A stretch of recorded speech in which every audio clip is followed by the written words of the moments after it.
উল্টা পাশ ধরতে পারবো, এই পাশ ধরতে পারবো, এই পাশ ধরতে পারবো, কিন্তু এইখানে ধরতে পারবো না বেয়ার হ্যান্ড দিয়ে। আমরা শুধু এই পাশ ধরতে পারবো। এখন যদি আমরা এই পাশে ধরতে যাই, দেখো আমি কিন্তু বেয়ার হ্যান্ড দিয়ে উল্টা পাশটাই ধরছি।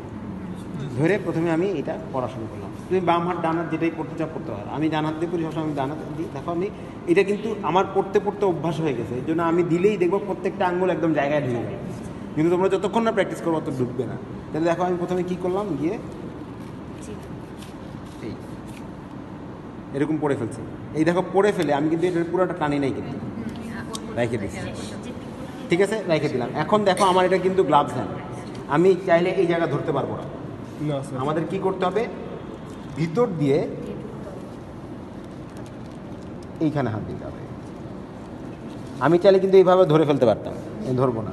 আমরা এটাকে দিয়ে এরকম করবো। এখানে আমি সোজা হাত, সমস্যা নাই।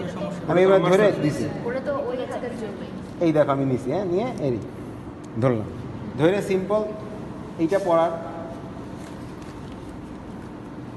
এই। ঠিক আছে, পড়ে ফেলছি। কিন্তু আমার হাতের সাইজ যে এক্সেস বড় নিতে পারবো না? হ্যাঁ নিতে পারো, তোমার কমফোর্ট, মানে তোমার কমফোর্ট জোন যেটা সেটা। দেখো আমি এটাকে রেখে দিই। আমি কিন্তু এখন আর এখানে ধরি নাই, কিন্তু এই পাশ আমি শুধু এই পাশটাই ধরছি, ধরে এটাকে রেখে দিই। পুরোটা টানা হয়ে গেছে, কিন্তু দেখো এটা কিন্তু পুরোটা টানা হয় না। এখন আমি কি এইভাবে ধরবো না, আমরা এইটাকে এইভাবে ধরবো। আমাদের গ্লাভস পরা হয়ে গেছে। ঠিক আছে, এখন গ্লাভস পরা